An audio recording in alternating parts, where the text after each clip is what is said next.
নমস্কাৰ প্ৰিয় দৰ্শক, মই এষ্ট্ৰলজাৰ ডক্টৰ মঞ্জুশ্ৰী আপোনালোক সকলোকে মোৰ ৰাশিফল অনুষ্ঠানটিলৈ স্বাগতম জনালোঁ।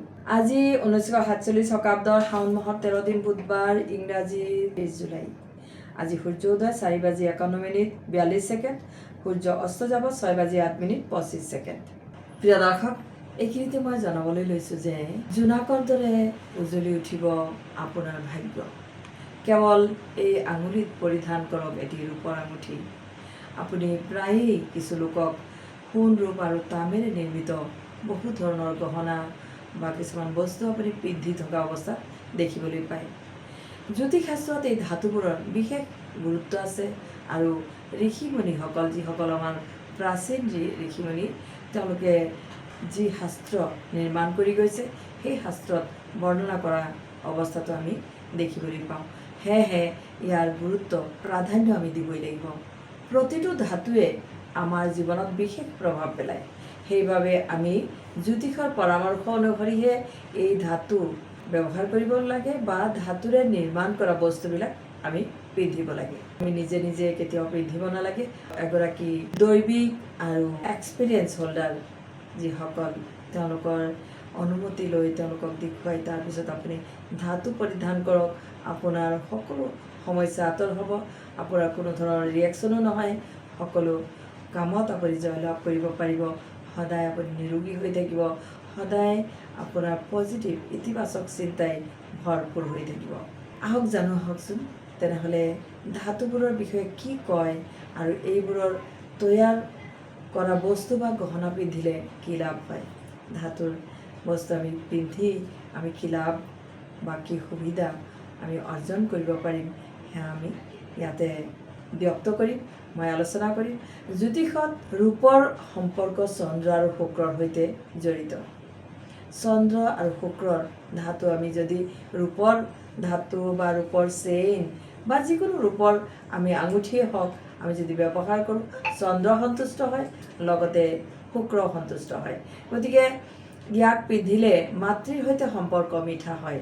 কাৰোবাৰ কোনোবা সন্তানৰ এনেকুৱা দেখা যায় যে কথাই কথাই তেওঁলোকৰ মাকৰ লগত কাজিয়া হয়, মতৰ অমিল হয়। এইফালে দেখা গৈছে যে মাৰ লগত খুব বেছি ক্ল'জো হয়, মা নহ'লে নচলে, কিন্তু তাৰ লগতে আকৌ কি হয়, তেওঁলোকে মাৰ লগত বেছিকৈ ওজৰা প্ৰতি কাজিয়া পেচাল কৰি মানে অত্যন্ত এটা আমনিৰ সৃষ্টি কৰে। গতিকে মাকৰ লগত কেতিয়াও এনেদৰে নকৰিব। মাতৃটো মাতৃ হয়। এগৰাকী মাতৃৰ অবিহনে সন্তানৰ জন্ম নহয়, বা এগৰাকী মাতৃয়ে যদি 1 ফুট গাখীৰো তেওঁক নোখোৱালেহেঁতেন কেতিয়াও জীয়াই নাথাকিলেহেঁতেন। গতিকে এই গাখীৰৰ গাখীৰৰ মূল্য দিব। ৰূপৰ আঙুঠি মাজৰ আঙুলিত পিন্ধিলে ধন সম্পত্তি লাভ হয়, সুখ সম্পদৰ বৃদ্ধি ঘটে, ঘৰত সম্পদ বৃদ্ধি হয়, স্বভাৱত একাগ্ৰতা বৃদ্ধি হয়। গতিকে একাগ্ৰতা বৃদ্ধি কৰাৰো প্ৰয়োজন আছে। সেয়েহে যিহেতু চন্দ্ৰ আৰু শুক্ৰ ভাল হয়, তেনেহ'লে একাগ্ৰতা বৃদ্ধি হয়। জ্যোতিষ অনুসৰি সোণ দেৱগুৰু বৃহস্পতিৰ সৈতে সম্পৰ্কিত। দেৱগুৰু বৃহস্পতিৰ বাবে আমি সোণ ধাৰণ কৰিব লাগে। সোণৰ নিৰ্মিত বস্তু পিন্ধিলে মান সন্মান, সুখ সম্পদ, সমৃদ্ধি আৰু জ্ঞানৰ বৃদ্ধি ঘটে। গতিকে আমি জ্ঞান লাভ কৰিবলৈ, বৃহস্পতিৰ কৃপা লাভ কৰিবলৈ আমি কি কৰিব লাগে, অলপ হ'লেও সোণ আমি পিন্ধিব লাগে। গতিকে আমি সোণ, এতিয়াতো সোণৰ অত্যন্ত এটি মূল্যৱান ধাতু হৈ পৰিছে। আছিলে সোণটো সদায় মূল্যৱান, কিন্তু ইমানেই ইয়াৰ দাম বাঢ়িছে, ইয়াৰ মূল্য ইমানেই বেছি হৈছে যে আমি সকলোৱে ইয়াক আমি পৰিধান কৰিব নোৱাৰিম বা ক্ৰয়ো কৰিব নোৱাৰিম। তেনেহ'লে সোণৰ পৰিৱৰ্তে আমি কি কৰিব লাগিব, সেয়া চিন্তা কৰিব লাগিব। কিন্তু অলপ হ'লেও সোণটো প্ৰত্যেকৰ লগতেই থাকে। পিন্ধিবচোন অলপ সোণ, সদায় পিন্ধিব। আজিকালি মই দেখিবলৈ পাওঁ যে আজিকালি যুগৰ যিসকল কন্যা বোৱাৰী, তেওঁলোকে সন্তানৰ মাতৃ, তেওঁলোকে বেছিভাগ একোৱে নিপিন্ধে। মইতো বহুতকে সোধোঁ যে আপোনালোকে কিয় পিন্ধা নাই। এনেকৈ সন্তানৰ মাকে কেতিয়াও ডিঙি খালী ৰাখিব নাপায়, কাণ খালী ৰাখিব নাপায়, হাত খালী ৰাখিব নাপায়। গতিকে প্ৰথমতে মই কওঁ যে ডিঙিটো কেতিয়াও খালী নকৰিব। যদি আপুনি সোণ নিপিন্ধে, ৰূপৰ চেইন হ'লেও পিন্ধিব, কাৰণ সন্তানৰ বাবে এয়া এটা অত্যন্ত উপকাৰী বস্তু হয়, জৰুৰী বস্তু হয়। সেয়েহে মাতৃয়ে অলপ হ'লেও সোণ বাৰু ধাৰণ কৰিব, পিন্ধিব। সোণ পিন্ধিলে যিহেতু মান সন্মান, আমাৰ সুখ সম্পদ বৃদ্ধি হয়, গতিকে সোণো পিন্ধিব। চাকৰি বা ব্যৱসায়ত অপাৰ সাফল্য লাভ কৰিবলৈ সক্ষম হ'ব এই সময়ছোৱাত। গতিকে সময়ো ভাল, আৰু এয়া যে সোণ পিন্ধিবলৈ গৈছোঁ, গতিকে সোণৰ বস্তু ধাৰণ কৰিব, ভাল আপুনি ফল পাব।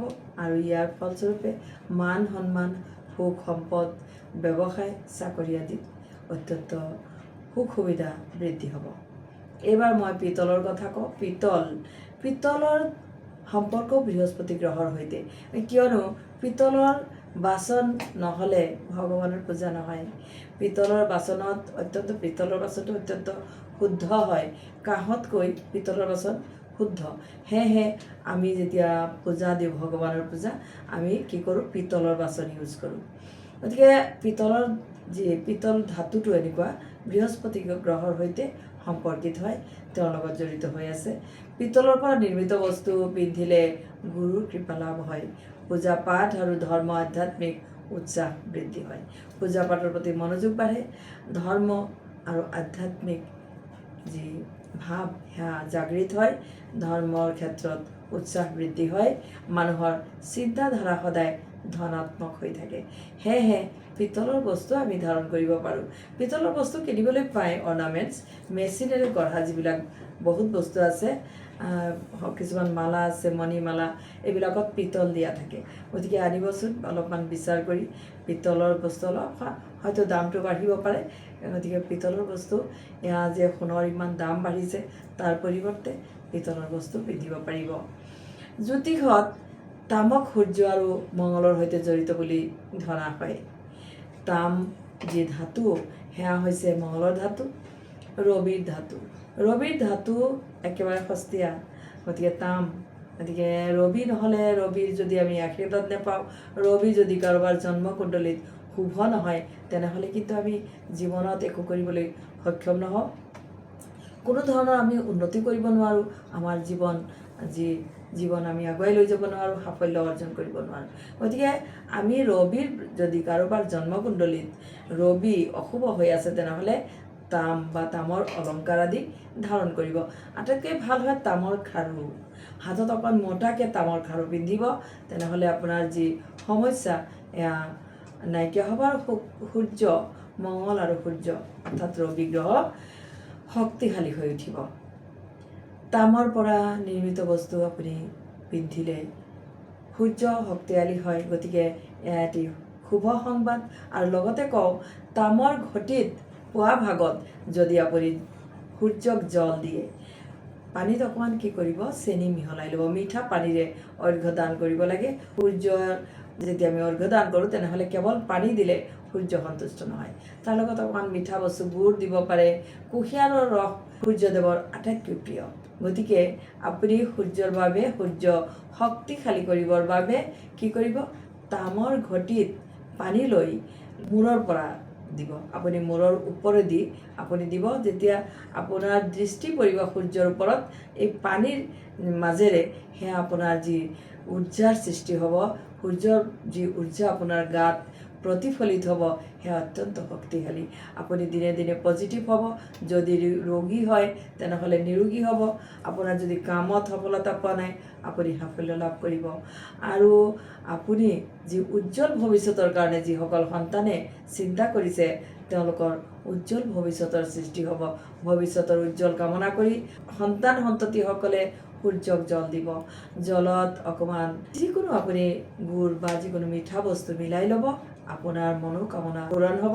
এদিনত কোনো বস্তু সম্পন্ন নহয়, গতিকে আপুনি দিনে দিনে কৰি যাব, অকণমান দীঘলীয়াকৈ কৰিব, তেনেহ'লে চাবচোন কি ধুনীয়াকৈ আপোনাৰ জীৱনটো এটা লাইনত গতি কৰিব।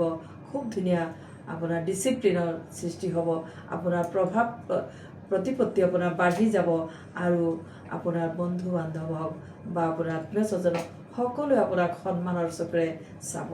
চাকৰি ব্যৱসায়ত উন্নতি হ'ব, আৰ্থিক ক্ষেত্ৰতো লাভৰ সম্ভাৱনা প্ৰবল হৈ যাব। অষ্টধাতুৰ নিৰ্মিত বস্তু পিন্ধিলে, আমি আগতে আজিকালি অষ্টধাতুৰ ইমান বেছি প্ৰচাৰ বা প্ৰচলন নাই, যিহেতু অষ্টধাতু কেতিয়াও মিক্স কৰিব নোৱাৰে। আমি সকলোৱে কওঁ যে অষ্টধাতু, আমি অষ্টধাতুত কিন্তু পাৰা পৰে। পাৰা এনেকুৱা এটা বস্তু যি কোনো ধাতুৰ লগত মিক্স নহয়, ই ওলায়ে যাব। পাৰা যদি যিকোনো ধাতুত আপুনি কেতিয়াও পাৰা মিক্স নহয়, আৰু পাৰা ধাতুটো এনেকুৱা আটাইতকৈ গধুৰ, গতিকে ইমানেই গধুৰ সি ওলাবই।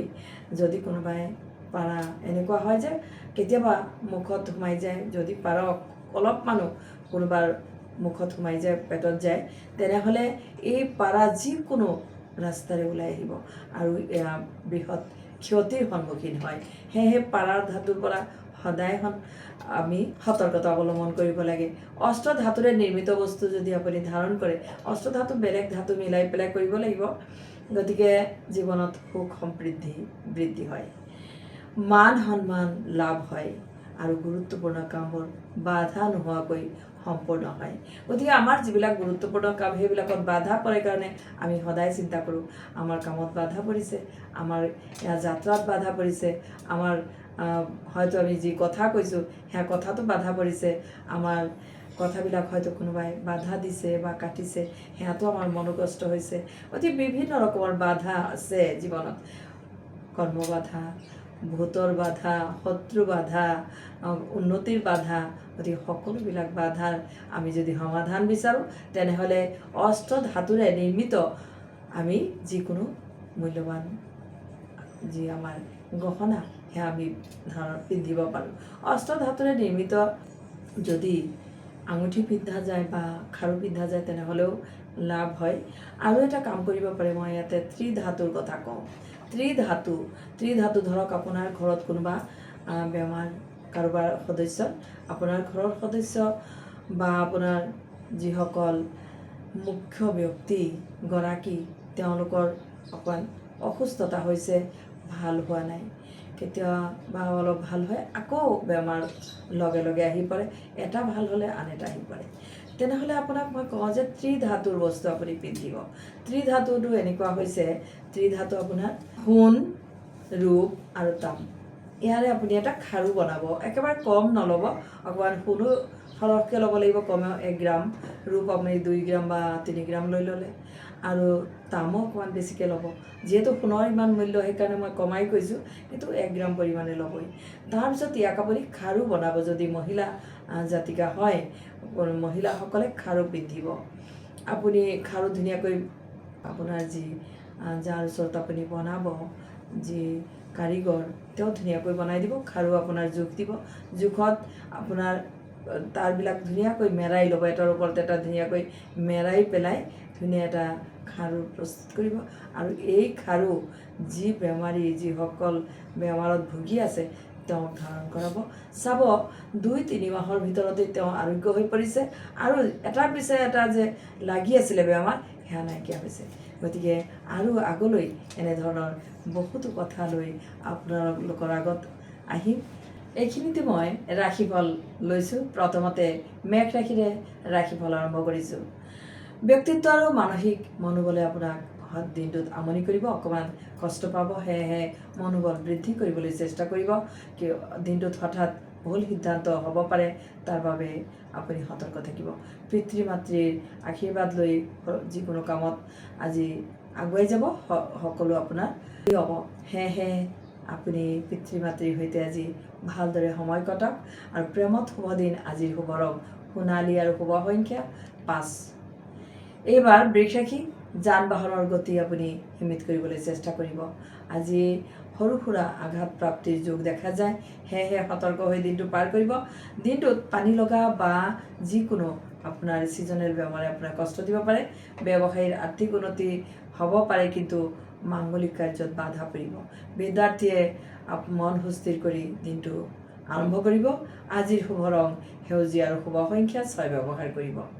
এইবাৰ মিথুন ৰাশি, আৰ্থিক ক্ষতিৰ লগতে লক্ষ্য পূৰণৰ বাবে ইচ্ছা শক্তি নিয়োগ কৰিব, সফলতা পাব পাৰিব। পিতৃ মাতৃৰ পৰামৰ্শক গুৰুত্ব প্ৰদান কৰিব। দিনটোত পিত বৰণ আৰু 2 সংখ্যা ব্যৱহাৰ কৰিব।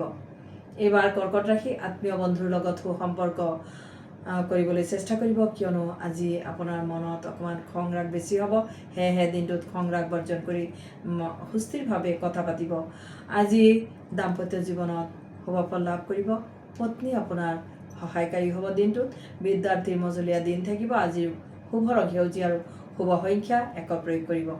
এইবাৰ সিংহ ৰাশি ধাৰ্মিক কাম কাজত মন আকৰ্ষিত হ'ব। প্ৰবাসী লোকৰ শুভ দিন আজি। প্ৰেম আৰু স্বামী স্ত্ৰীৰ মাজত আজি কিছু মতভেদ চলিব পাৰে, সেয়েহে সতৰ্ক হ'ব। আজি উচ্চ বিদ্যাত শুভ দিন লাভ কৰিব। আজিৰ শুভ ৰং কফি ৰং আৰু শুভ সংখ্যা 3 ব্যৱহাৰ কৰিব। এইবাৰ কন্যা ৰাশি মানসিক শ্ৰম আজি কৰিবলৈ যত্ন কৰিব। আজি দিনটো এলাহ নকৰিব, অবিৰাম কাম কৰিব। দিনটো আপোনাৰ কাৰণে অত্যন্ত ভাল দিন, সোণালী সুযোগ। আপোনাৰ হয়তো দিনটোত যিকোনো এটা ভাল কাম সমাধান হ'ব। আজি সম্পৰ্কীয় যিকোনো সম্পত্তিৰ কামত আপুনি আগুৱাই যাব পাৰে। ব্যৱসায়ীৰ আৰ্থিক লাভৰ সম্ভাৱনা। আজি শুভ ৰং গুলপীয়া আৰু শুভ সংখ্যা 3 ব্যৱহাৰ কৰিব। এইবাৰ তুলা ৰাশি শাৰীৰিক স্বাস্থ্য যত্ন ল'ব, লগতে আৱেগ দমন কৰি কৰ্মত মন দিব। বিদ্যাৰ্থীৰ আজি ভাল দিন। আজি হয়তো দূৰণিৰ পৰা যিকোনো অশুভ সংবাদে এই ৰাশিৰ লোকসকলক কষ্ট দিব পাৰে, সেয়েহে সতৰ্ক হৈ আপুনি থাকিব দিনটোত। আজিৰ বাবে শুভ ৰং গুলপীয়া আৰু শুভ সংখ্যা 1 প্ৰয়োগ কৰিব। এইবাৰ বৃশ্চিক ৰাশি ব্যৱসায়ী লোকৰ ভ্ৰমণ আৰু আৰ্থিক বিষয়ত বাধা হ'ব পাৰে। দাম্পত্যত শুভ ফল পাব। উচ্চ শিক্ষাত শুভ যোগ। পাৰিবাৰিক ভ্ৰমণ সুখৰ হ'ব। আজি শুভ ৰং সেউজীয়া আৰু শুভ সংখ্যা 3 ব্যৱহাৰ কৰিব। এইবাৰ ধনুৰাশি নতুন সম্পত্তি বা যিকোনো নতুন কাম আজি কৰিবলৈ আপুনি দিনটোত ইতিবাচক মনেৰে আগবাঢ়িব। আজি আপোনাৰ ভাল দিন, সেয়েহে মূল্যৱান বস্তু আপুনি ক্ৰয়ো কৰিব পাৰে। আজিৰ দিনটোত আনন্দ লাভ কৰিব মূল্যৱান বস্তু ক্ৰয় কৰি। আনহাতে নিজৰ সুকীয়া ব্যৱহাৰে আপোনাক আজি সুখী কৰিব বা আনকো আজি ইতিবাচক মনোভাৱৰ সৃষ্টি কৰিব। আজি শুভ ৰং হিচাপে ৰঙচুৱা আৰু শুভ সংখ্যা হিচাপে 5 ব্যৱহাৰ কৰিব। এইবাৰ মকৰ ৰাশি হাতলৈ অহা ধনৰ সৎ ব্যৱহাৰ কৰিব। অপব্যয় ৰোধ কৰিব। দাম্পত্যত মধ্যমীয়া হ'ব। ৰাজনীতিৰ লোকৰ দিনটো সমস্যাপূৰ্ণ হ'ব। আজি শুভ ৰং সেউজীয়া আৰু শুভ সংখ্যা 5 প্ৰয়োগ কৰিব। এইবাৰ কুম্ভ ৰাশি প্ৰেম প্ৰণয়ত মতৰ অমিল, সেয়েহে সতৰ্কতা অৱলম্বন কৰিব। সামাজিক মান প্ৰতিষ্ঠাত আপুনি আজি হয়তো সৰু সুৰা সন্মানত বাধা হ'ব পাৰে, সেয়েহে আজি মন ক্ষুণ্ণ নকৰিব।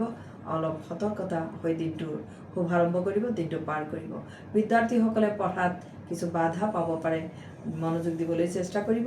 আজিৰ শুভ ৰং সোণালী, শুভ সংখ্যা 1 প্ৰয়োগ কৰিব।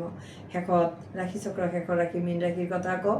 আজি পৰিশ্ৰমত আপুনি ব্যৰ্থ হ'ব। যিমানেই পৰিশ্ৰম কৰক দিনটো আপোনাৰ ইতিবাচক নহ'ব পাৰে, সেয়েহে আপুনি শিৱ নামেৰে দিনটোৰ শুভাৰম্ভ কৰিব। পৰিয়ালত সৰু সুৰা মতভেদো হ'ব পাৰে। সদস্যৰ মাজত মতভেদ হৈ অকণমান অশান্তিৰ সৃষ্টি হ'ব পাৰে, সেয়েহে ঘৰত আজি আপুনি আধ্যাত্মিক সৰু সুৰা এটি ব্ৰত আপুনি পালন কৰিব পাৰে। সৰু সুৰা এটি অনুষ্ঠান কৰিব পাৰে।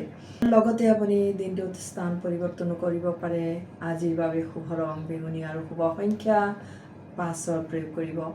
প্ৰিয় দৰ্শক, ৰাশিফল ইমানতে শেষত আপোনালোক সকলোৰে কুশল মংগল কামনা কৰি বিদায় ল'লোঁ। যদি আপোনালোকে আপোনালোকৰ যিকোনো সমস্যাৰ বাবে মোক লগ কৰিব বিচাৰে, তেনেহ'লে স্ক্ৰীণত দিয়া নম্বৰত যোগাযোগ কৰিব। ধন্যবাদ।